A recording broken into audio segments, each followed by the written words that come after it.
Muterin uang itu soal pola pikir. Kalau kamu bisa mengubah cara kamu melihat uang, kamu bisa ubah cara kamu mengelola hidupmu.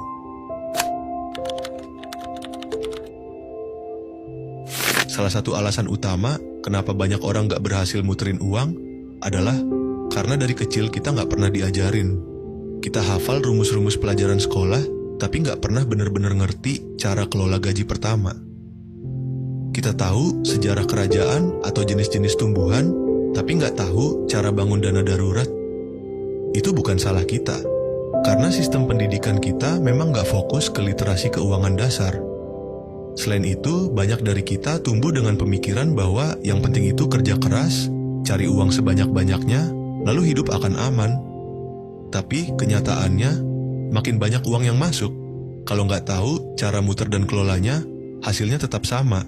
Uang habis, gak tahu kemana. Karena gaya hidup juga ikut naik. Dapat gaji lebih besar, langsung upgrade HP. Ada bonus tahunan, langsung beli motor baru. Dan semua itu bukan salah, tapi kalau gak diseimbangkan dengan pengetahuan soal keuangan, bisa bikin kita terjebak di siklus kerja, dapat uang, habis, kerja lagi.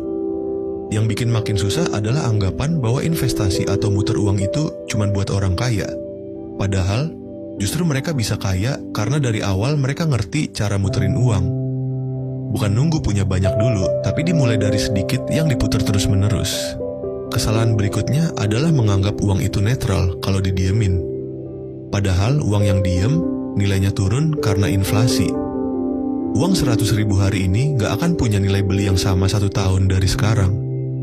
Jadi, kalau uang kamu diem aja di dompet atau di rekening tanpa kejelasan, dia pelan-pelan kehilangan nilainya.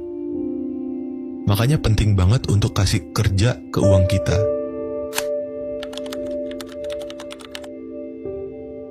Kalau kamu mau uangmu bisa muter dan berkembang, ada beberapa prinsip dasar yang harus kamu tanamkan dalam keseharian. Pertama, biasakan untuk menyisihkan sebelum membelanjakan. Begitu kamu terima penghasilan, sisihkan dulu sebagian buat ditabung atau diinvestasikan. Jangan tunggu sisa. Karena kalau kamu pakai dulu semuanya buat keperluan sehari-hari, biasanya nggak ada yang tersisa. Sisihin minimal 10% setiap kali dapat uang, dan anggap itu kewajiban ke diri sendiri. Kedua, mulai belajar bedain mana yang bisa nambah penghasilan kamu, dan mana yang cuma ngabisin.